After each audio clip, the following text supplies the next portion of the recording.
Dos, tres. Vozes do Edges. Edges Voices, Indigenous Knowledges and Research. Hi, and welcome to the podcast Edges Voices, Indigenous Knowledge and Research, a podcast from the European research project Edges. Today we'll talk with Francisco Mora, member of Colectivo Guías, Grupo Universitario de Investigación en Antropología Social at Universidad de Buenos Aires, Argentina, about identification and repatriation of indigenous remains to their communities. Interview in Spanish by Mariana Meneses Muñoz. Bueno, aquí estamos con Francisco Mora del Grupo Guías. Entonces, si quieres, presentate, porfa. Bueno, soy Francisco Mora, integrante del colectivo Guías. Soy antropólogo, graduado en la Universidad Nacional de La Plata. Actualmente soy becario doctoral de CONICET, con lugar de trabajo en la Facultad de Filosofía y Letras de la Universidad de Buenos Aires. Integro también el grupo de estudio de Fronteras del Sur, que es un grupo de antropología histórica. Qué chulo. Por eso te decía que este sería el lugar indicado, para hablar sobre historia de antropología. Bueno, si quieres contarnos un poco como primero sobre Guías y luego... Me preguntabas en realidad también sobre la relación entre lo que es la militancia y el desarrollo académico. Sí. El colectivo Guías nace en un ámbito académico, es en la Facultad de Ciencias Naturales y Museo. Originalmente, como comentaba el otro día, nace en torno a la demanda de ciertas comunidades de retirar de exhibición algunos restos humanos que existían en salas, específicamente las de antropología biológica en el Museo de Ciencias Naturales de La Plata, como su acervo, digamos, de colecciones sobre restos humanos en gran medida provienen de las campañas militares al desierto durante fines del siglo XIX, tanto de la Patagonia como el Chaco. Eso tomó otro cuerpo en el sentido de un reclamo que podían retomar otras comunidades y al mismo tiempo de una discusión más profunda en términos de la construcción, digamos, del Estado Nacional en relación a las poblaciones indígenas y el rol del museo en ese caso. Así que en realidad la relación entre militancia y academia, es muy estrecha. Para mí no es contradictoria, pero bueno, tal vez para otros sujetos sí lo es. En realidad creo que el temor se centra más en pensar que tal vez uno hace ciencia para justificar ciertos procedimientos. Bueno, en realidad lo que estudiamos son las relaciones del Estado Nacional y cómo eso impactó en particular en la construcción de ese Estado en una serie de poblaciones indígenas que fueron construyendo en relación con él su propia identidad. Entonces, el proceso de restitución que se inicia más adelante y que es una ley nacional está reconocida, tiene una estructura dentro del organigrama del Estado por ahora. ¿Cuál es la ley?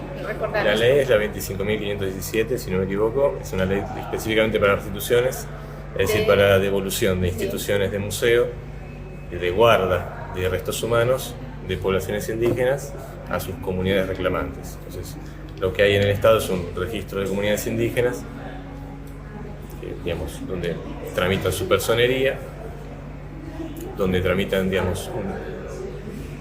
registro de sus territorios y al mismo tiempo donde hay un área destinada a la gestión de la devolución de esos restos que pueden estar contenidos en diferentes instituciones. En particular, la gran mayoría de las restituciones que se hicieron, 25, provienen del Museo de Ciencias Naturales de La Plata.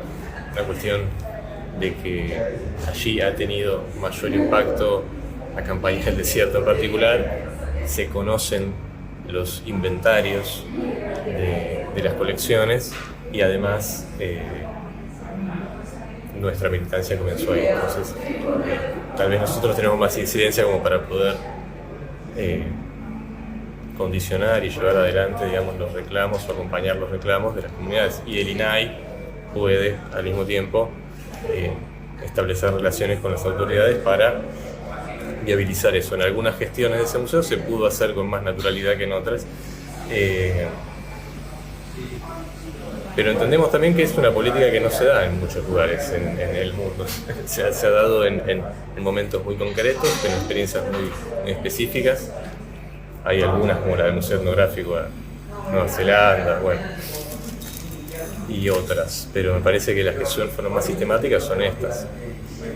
Sí. Una pregunta, tú, si lo sabes, ¿nos podrías hablar un poquito del contexto de dónde sale esta ley, en qué año y por qué, o sea, más o menos?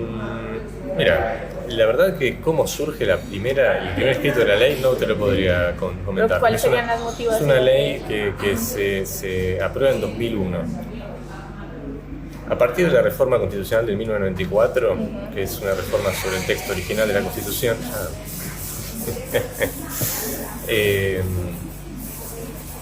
las comunidades indígenas constitucionalizan algunos derechos que están consagrados en acuerdos internacionales. Entonces, en ese marco yo creo que se ha llevado adelante, también por una cuestión de que había habido 2 procesos de restitución previos a eso, y cada uno de esos procesos necesitó de la aprobación de una ley específica.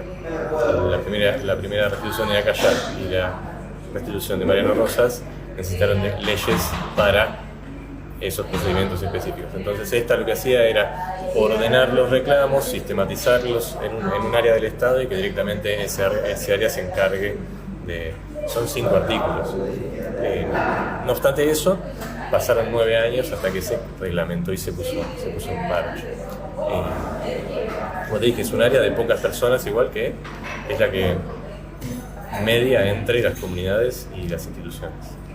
Bueno, continuando, háblanos un poquito de guías, otra vez como más o menos, si puedes hacer una historia breve, más o menos cuándo sale, quiénes las han conformado, cómo entras vos en guías y qué están haciendo en este momento.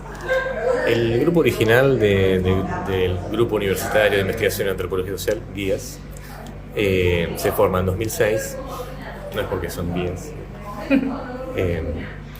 Se forma en 2006 en torno a ese reclamo. El grupo original está formado por Fernando Pepe, que es su presidente actual y es el funcionario ahora de restituciones del INAI, y una serie de otros estudiantes en ese momento eran estudiantes, luego se fueron sumando algunos grados y los mismos estudiantes fueron graduando. El grupo original cambió completamente, Fernando es el único que queda, y el grupo más estable, que es el que encaró las primeras restituciones a partir de la reglamentación de la ley. La primera restitución es la de Damiana, después vienen la segunda de Inacayal, la segunda de Damiana y después una serie de restituciones más frecuentes. Fueron Patricio Harrison y otro hombre que se llama Miguel Añón Suárez. Ambos hoy no se dedican a la antropología, son más bien militantes. A ese grupo hay que agregar Marco Bufano Fernández, que es fotógrafo y que es el que elaboró las diferentes muestras fotográficas, Prisioneros de la Ciencia, restituciones y otras más que están hoy expuestas en diferentes salas, una acá en Villa Crespo, que es la misma que viste, igual, Prisioneros de la Ciencia, pero otra versión un poco más grande.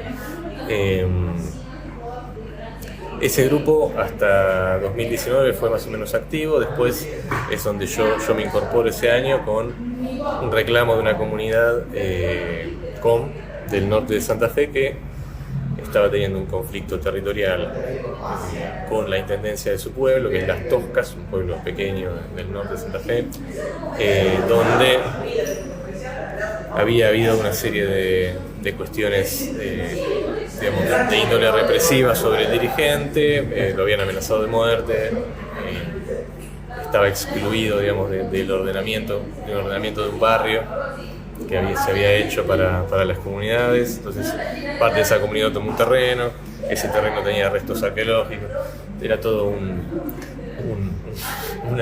una combinación de diferentes problemas. Esa comunidad hace el reclamo de restitución de un cacique, que es el cacique Paul Vareda, cuyo cráneo estaba en el Museo de Ciencias Naturales de La Plata, y yo estaba investigando en realidad la frontera norte de Santa Fe durante el siglo XIX, que es mi tema de investigación en general y de doctorado. Y en ese marco yo tenía los partes militares donde lo habían asesinado a Pulvareda, en conjunto a otras personas, a otros caciques y a otras 70 personas. Pero bueno, el cráneo de él había sido ingresado en el museo antes de 1910 y por un agrimensor santafesino que había hecho la medición de algunos pueblos que fueron después pueblos indígenas. Entonces, a partir de ese reclamo paso yo a formar parte del colectivo, y en combinación con ese reclamo, luego en el mismo pueblo sumamos a otras comunidades, a otras 3 comunidades también, que comenzaron un litigio por averiguación de la verdad histórica, un juicio por la verdad, como se denomina vulgarmente, para investigar la masacre de San Antonio de Obligado, que es una masacre sobre pueblos indígenas que se lleva adelante en 1837 por parte del ejército y colonos civiles sobre algunos indígenas. Esos indígenas son fusilados y enterrados en una fosa común en una misión que está administrada por los franciscanos, que está al lado de este pueblo, las Toscas de San Antonio de Obligado.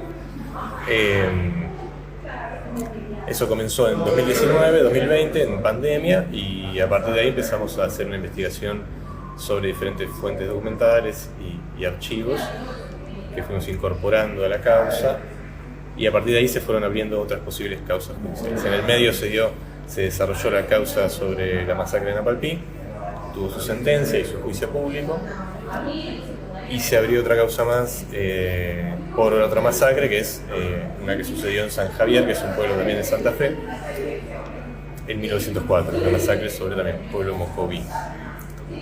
Todas esas masacres están conectadas porque muchas de las personas que estuvieron en San Antonio de Obligado en el 87, después en 1904 en San Javier, también tuvieron participación en Napalpí en el 24, digamos. Bueno, Francisco, me gustaría mucho que nos ampliaras sobre, primero, estos 2 casos que son emblemáticos, que son el de Damiana y el de el cacique Nacayal. Y también me ha dado curiosidad lo que has dicho sobre las personas, o sea, cómo se conocen estas masacres, cuáles son los registros que quedan y cuál es el ejercicio que ustedes hacen, para, digamos, seguirlo. El caso de Damiana en particular es el caso de una niña de los grupos H del Paraguay que es cautivada o apropiada por una expedición científica del Museo de La Plata que recorría el Chaco y el río Paraguay en particular. En el marco de esa expedición, estas personas, conducidas por un antropólogo de apellido Tencate, se encuentran con la situación de una matanza que hacen los colonos sobre un pequeño grupo de indígenas, según ellos porque les habían robado caballos. Bien. De ese grupo, todas las personas fueron asesinadas, salvo una pequeña niña que fue encontrada el día de San Damián. Entonces estas personas la denominan Damiana. La niña tendría 2 o 3 años y bueno, la traen consigo a la ciudad de La Plata. La ciudad de La Plata, la niña es derivada, digamos, en su custodia a otro de los ilustres positivistas de la ciudad, que es el doctor Alejandro Korn, que fue el fundador del primer hospital neuropsiquiátrico. Así que Damiana termina, digamos, alojada dentro, primero con su familia y después es directamente internada en el neuropsiquiátrico una vez que tiene ya entra en la pubertad, a los 11 o 12 años. Durante esos años es fotografiada por el director de la División de Antropología del museo, Robert Adolf Lehmann-Nietzsche, de origen alemán, y su fotógrafo. Hacen fotografías en desnudos de Damiana, que son muy conocidas, Y Damiana poco después de eso muere por una tisis, una enfermedad curable para el momento. Luego de eso su cuerpo es ingresado en el museo, diseccionado, y en el marco de una autopsia, según las anotaciones de ese momento, su cabeza es separada de su cuerpo por un error. No obstante, aprovechando esa situación, los investigadores se quedaron con su esqueleto postcraneal en el museo y su cabeza la intercambiaron y se la mandaron a Virchow, un antropólogo alemán, en el hospital La Charité, un hospital alemán, no me acuerdo si era la Charité o si era un instituto específico en ese momento, quien la recibe, hace un estudio sobre la cabeza de Damiano también. Más de 100 años después, las comunidades H se encontraban, digamos, trabajando con una antropóloga que se llama Patricia Arenas, que trabaja en la Universidad de Tucumán y en Santiago del Estero, con respecto a la reconstrucción de la historia de Damiana. En ese momento es que el colectivo Guías encuentra dentro de los depósitos del museo el esqueleto de Damiana y un poco después el esqueleto que no se sabía todavía que era de Damiana, pero se lo había hallado, y un poco después el registro que da cuenta de que ese esqueleto corresponde con la identidad de Damiana, la niña que había venido desde el norte del Paraguay y que había sido ingresada desde el hospital neuropsiquiátrico Alejandro Joa. En base a ese hallazgo, Patricia Arenas, colectivo Guía, se ponen en contacto con la comunidad Che de Paraguay y se comienzan los trámites para la restitución. Y es la primera restitución que se hace después de la aprobación de la ley de restituciones. O sea, el primer procedimiento es un procedimiento internacional, digamos, complicado desde su articulación de embajadas y legislaciones para devolver restos humanos a Paraguay. También no fue restituida sola, sino con miembros, digamos, del grupo que la habían traído. Y un tiempo después se logra identificar el cráneo de Damiana en Alemania y es restituido también desde Alemania en 2013 el cráneo a su comunidad. O sea que Damiana hoy descansa con su comunidad en un cementerio dentro de los territorios de la comunidad que tiene un pequeño espacio rodeada de plantaciones de soja. En tanto, Inacayal tiene una historia diferente. Inacayal es un lonco de la Pampa de la Patagonia Argentina, que fue apropiada por el Estado argentino, hoy Patagonia Argentina, de la Nor Patagonia.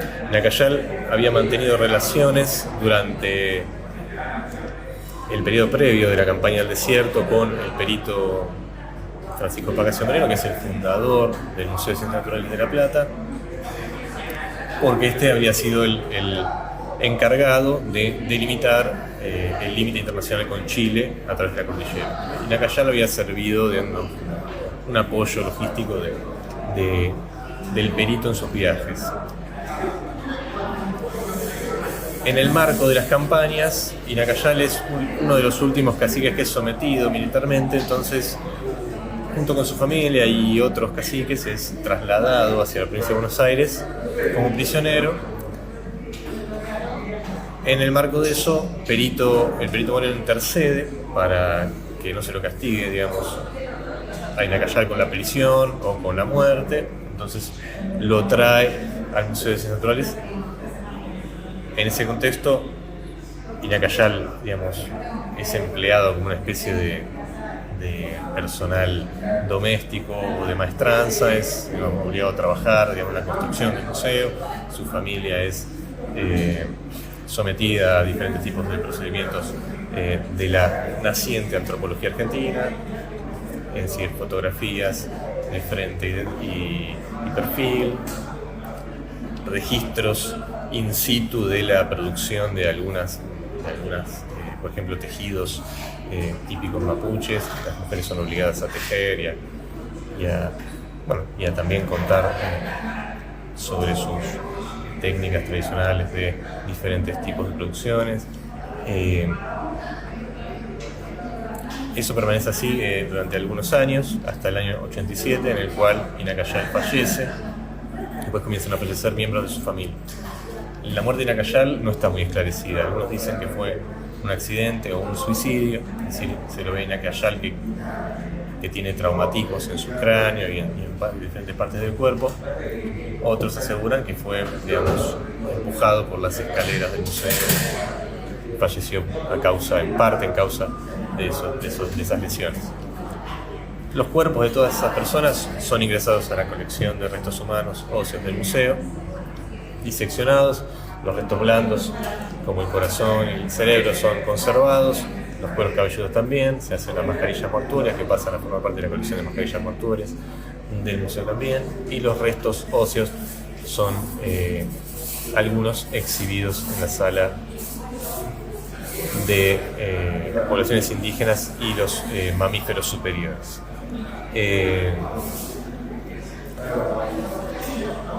A raíz de esas cuestiones se realiza en el 94 la primera restitución de restos humanos a las comunidades reclamantes en Chubut y Río Negro. Esa restitución solamente contenía los restos óseos. Justamente por una intervención del colectivo Guías en su fundación, que era la identificación de restos humanos dentro del museo, en las colecciones del museo. Uno de los primeros días, de hecho está filmado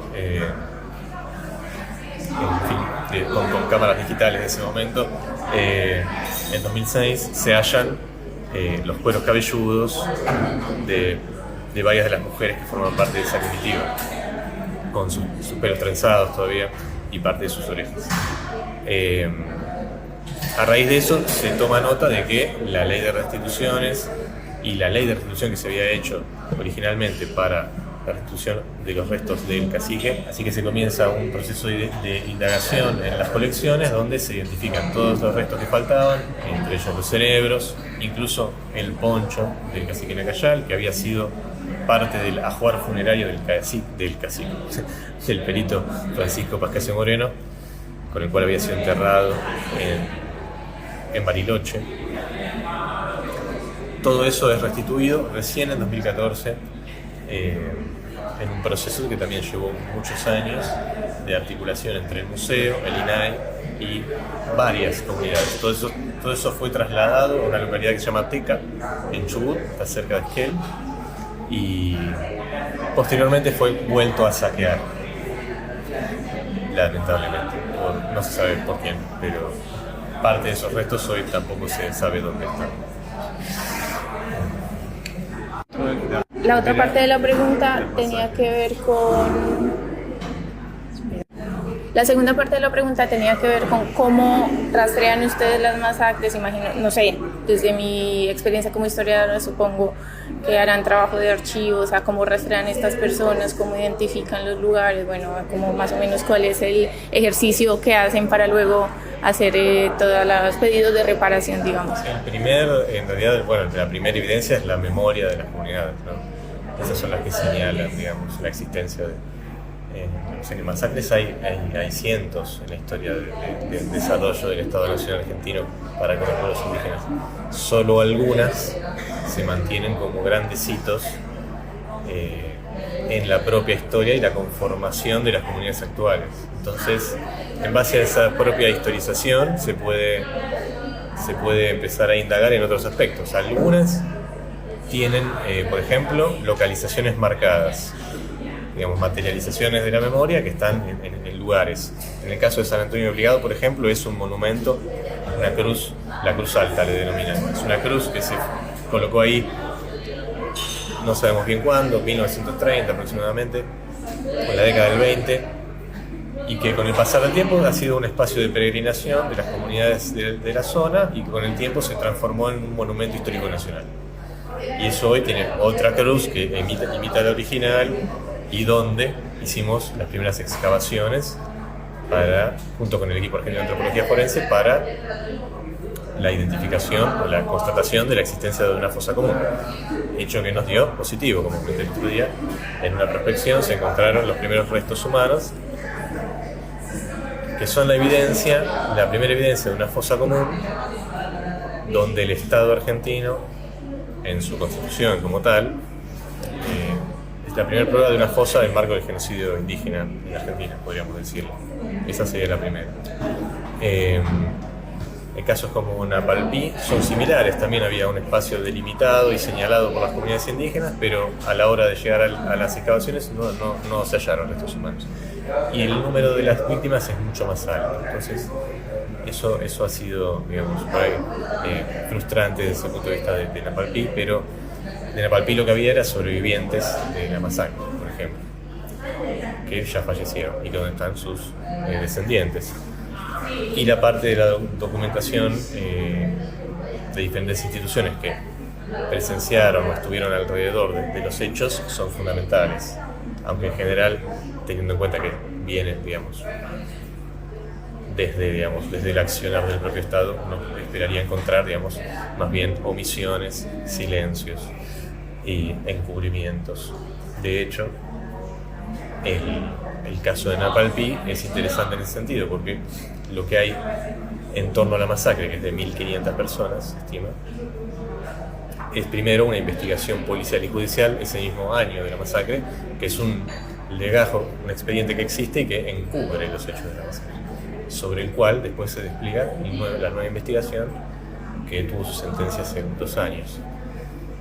Así que, bueno, estas son las herramientas con las que contamos. La antropología y la historia trabajan, digamos, en conjunto. En ese sentido, hay metodologías de la historia que sirven para la investigación de las masacres, pero enfocadas, digamos, sobre los sesgos, sobre lo que no se ve, que tiene más que ver tal vez con algo que proviene o de las microhistorias o de la antropología en general, digamos.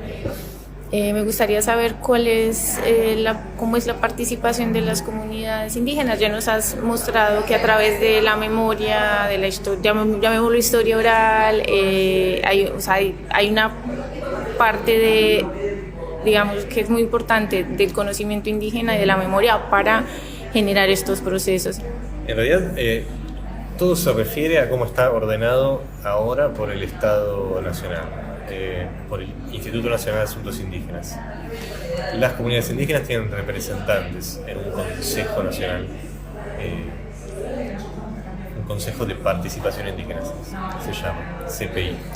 Hay representantes CPI por regiones y esos representantes son los que articulan con las diferentes áreas del INAI y son los que discuten la prioridad en el tratamiento de diferentes temas.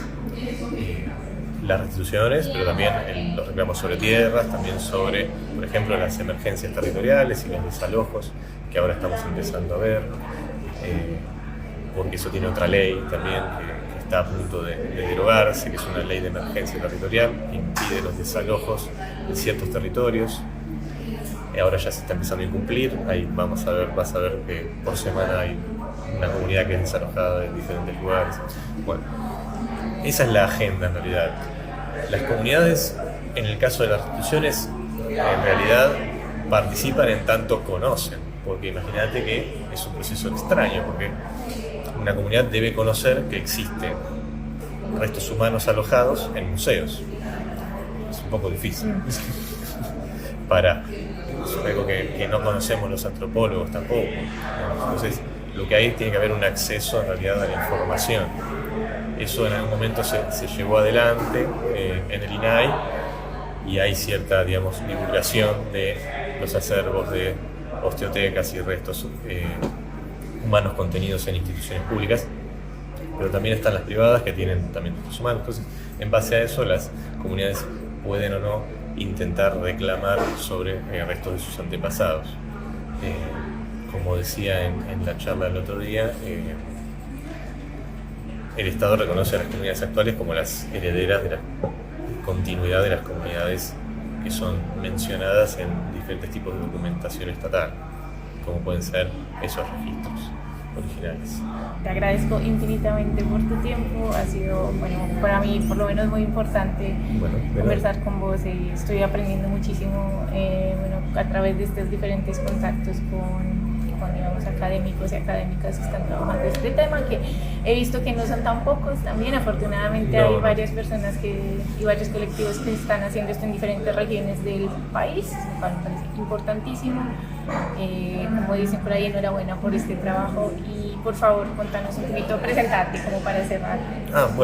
Yo soy Francisco Mora, como dije, soy antropólogo graduado en la Universidad Nacional de La Plata, que es donde está el Museo de Ciencias Naturales, que es el que es protagonista en este proceso del genocidio indígena en la República Argentina. Soy ahora becario doctoral del CONICET, con lugar de trabajo en la Facultad de Filosofía y Letras, en su Instituto de Ciencias Antropológicas. Formo parte de otro grupo, aparte del colectivo Guías, formo parte de un grupo que se llama Grupo de Estudios de la Frontera del Sur, que es un grupo que conduce mi directora Ingrid de Jong, que se encarga en particular del estudio de los espacios de frontera durante el siglo XIX, digamos, en relación con la constitución del Estado argentino, Chaco y Patagonia.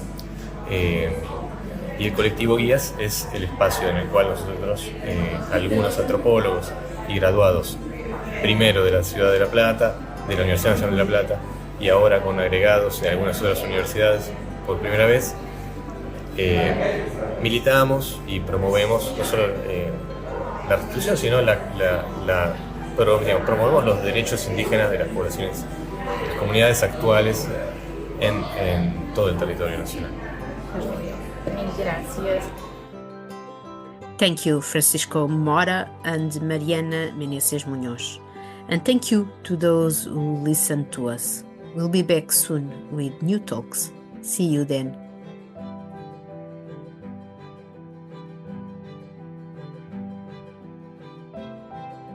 Edges Voices, Indigenous Knowledges and Research.